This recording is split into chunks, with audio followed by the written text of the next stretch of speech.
তাড়াতাড়ি নেওয়ার জন্য। ওইদিকে দেখতেছি রিকশাওয়ালা মামা সিগারেট খাইতেছে। এটা হলো আমাদের বাংলাদেশ, রাস্তাঘাটায় সব জায়গায় এগুলো। আমার সময় হয়ে গেল আমাদের। তো আমি মনে করছিলাম অনেক দেরি হবে, কিন্তু খুব তাড়াতাড়ি চলে আসলাম নোয়াপাড়াতে। ও মামা অনেক কষ্ট করে সেই জ্বালাইতেছে, সবাই তার জন্য দোয়া করবেন। আসলে এই পেশাটা অনেক বড়, কারণ ওরা যদি গাড়ি না চালায় তাহলে আমরা কিভাবে যাতায়াত করবো। তো অক্সিজেন চলে আসলাম, এখানে প্রতিদিন জাম হয় কিন্তু। আব্বু চলে গেল সেনি ঠিক করার জন্য, আর আমরা এক পাশে দাঁড়িয়ে নিল। তো বাসা থেকে বাইরে হয়েছি 10টা বাজে, এখন বাজতে 11:30। মোটামুটি 12টার আগে বসতে হবে আমাদের থেকে, কারণ আজকে আবার জুমার নামাজ আছে। চলে আসলাম হাঁটতে হাঁটতে গ্রামের মসজিদে নামাজ আদায় করতে। উদ্দেশ্যে যাইতেছি, তো রোদের কারণে হাঁটা যাচ্ছে না, তারপরও। হ্যালো এভরিওয়ান, আসসালামু আলাইকুম, আমি তামিম। সবাই কেমন আছেন? আশা করি সবাই ভালো আছেন। আপনারা চলে আসলাম ছোট্ট একটি ব্লগ নিয়ে আপনাদের সামনে। তো এভরিওয়ান, আজকে আমি যাইতেছি হাটাজারিতে, মানে আমার দাদার বাড়িতে। আমাদের বাসায় থেকে সিএনজি নিয়ে নিলাম নোয়াপাড়া পর্যন্ত, সেখান থেকে ডাইরেক্ট দাদার বাড়ি হাটাজারিতে যাব। আজকে শুক্রবার, তাই তাড়াতাড়ি যেতে হবে। তো মামাকে বললাম, মামা তাড়াতাড়ি চলান। তো মামা বললো, আমি চেষ্টা করতেছি তোমাদেরকে তাড়াতাড়ি নেওয়ার জন্য। ওইদিকে দেখতেছি রিকশাওয়ালা মামা সিগারেট খাইতেছে। এটা হলো আমাদের বাংলাদেশ, রাস্তাঘাটায় সব জায়গায় এগুলা চলে এখন। ওই প্রমাণ কথা না বলে যাওয়া যাক।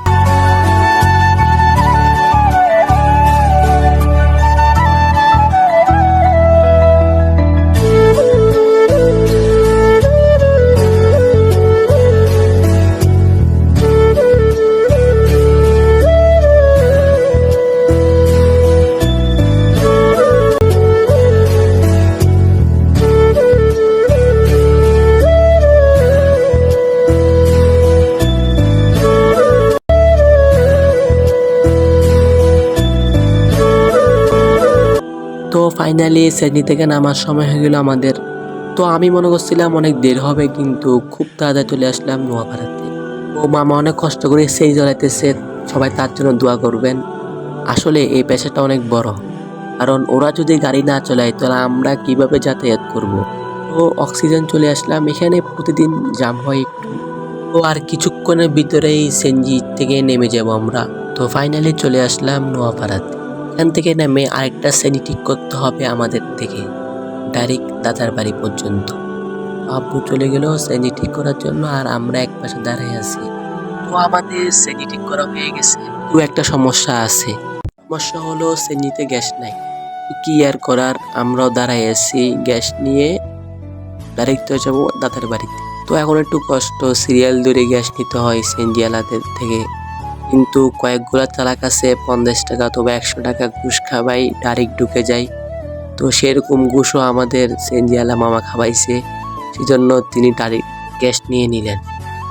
তো এই প্রমাণ ঘুষ খাবে কোনো লাভ নাই, তারপরও 10-20 মিনিট সময় এখানে কেটে গেছে আমাদের। তো তারপর আমি আশাবাড়ি গিয়ে দেখতেছি আজকে ওয়েদারটা খুব জোস্ট, আর এখানে সিএনজির জন্য পুরো রাস্তা জাম হয়ে গেছে। তো আমি তেল পাম্পের ভিতরে ঢুকে দেখতেছি ওদিক থেকে বাড়িগুলা কেমন লাগে, মোটামুটি খুব জোস্ট। তো ফাইনালি মামা তেল নিয়ে নিল।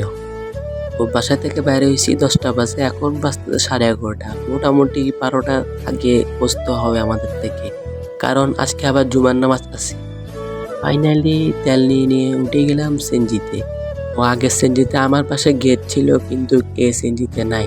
কারণ গ্রামের সিএনজিগুলা থেকে গেট থাকে না, শুধু শহরের সিএনজিগুলা থেকে গেট থাকে। তো গেট না থাকলে আরো ভালো, বাতাস আসতেছে, মোটামুটি অনেক মজা পাইতেছি। তো পুরান যাওয়া যাক।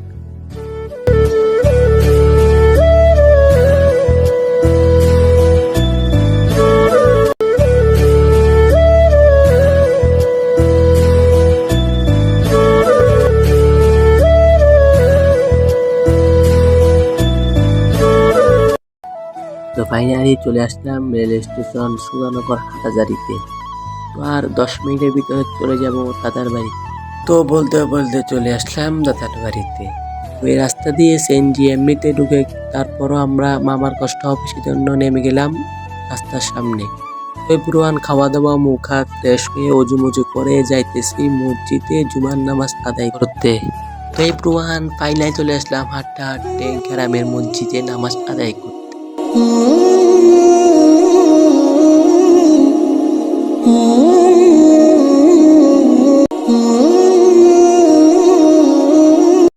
তো এভরিওয়ান, নামাজ শেষ করে যাইতেছি কবর জিয়ারত করতে আমি আর আমার আব্বু মিলে। তো অনেক রোদ, যাইতে কষ্ট হইতেছে, তারপরও সোয়াবের উদ্দেশ্যে যাইতেছি। তো রোদের কারণে হাঁটা যাচ্ছে না, তারপরও তাড়াহুড়া করে যাইতেছি। তো কবরস্থান অনেক ভিতরে, আমার আব্বু অনেকদিন পর আসছে, সেই জন্য কবরস্থান চিনতেছে না। তো কবরের সামনে দিয়ে আমরা জিয়ারত করে নিলাম। তো শহরের কবরস্থানগুলা সাজানো গোছানো আছে, কিন্তু গ্রামের কবরস্থানগুলা সাজানো গোছানো নাই।